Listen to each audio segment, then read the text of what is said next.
సింధూరం స్త్రీలు ఇక్కడ మాత్రమే బొట్టులాగానో నుదుటి దగ్గర పెట్టుకుంటారో అనుకోకండి. సింధూరం మా నుదుట మీద ఉంది. దాని రక్తం రంగు ప్రతి భారతీయ పురుషుడిలో ఉంది, మా సేనలో ఉంది, మా ప్రధానమంత్రిలో ఉంది. ఎప్పుడైనా ఇంకొకసారి ఈ దేశం వైపు కన్నెత్తి చూసినా కూడా ఆ కన్నడు పీకేస్తాం.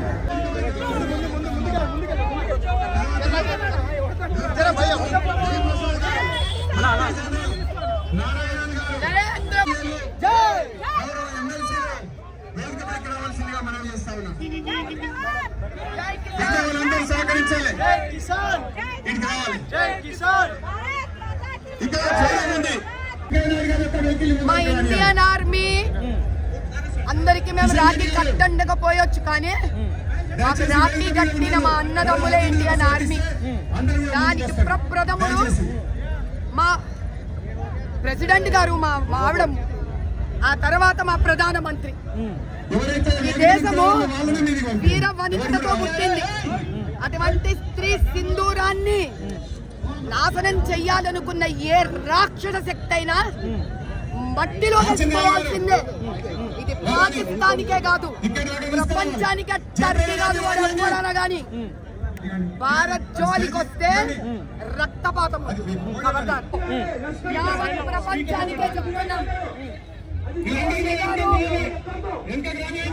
మా ఇద్దరు స్త్రీలు కూడా ఎవరైతే ఈ యుద్ధం గురించి భారతదేశానికి చెప్తూ వచ్చారో, మా హిందూ ముస్లిం ఐక్యతకు అది నిదర్శనం, స్త్రీ శక్తికి అది నిదర్శనం.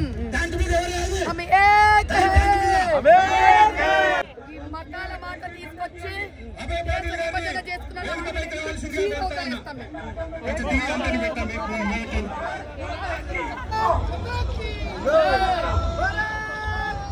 బాబు పోలీసు వాళ్ళు సహకరించాలి.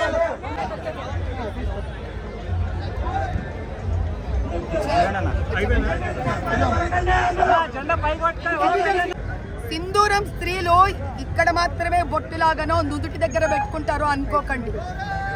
సింధూరం మా నుదుట మీద ఉంది. దాని రక్తం రంగు ప్రతి భారతీయ పురుషుడిలో ఉంది, మా సేనలో ఉంది, మా ప్రధానమంత్రిలో ఉంది. ఎప్పుడైనా ఇంకొకసారి ఈ దేశం వైపు కన్నెత్తి చూసినా కూడా ఆ కన్నడు పీకేస్తాం.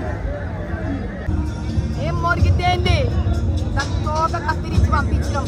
ఈసారి ఎక్కువ మాట్లాడితే తల కత్తిరిస్తాం.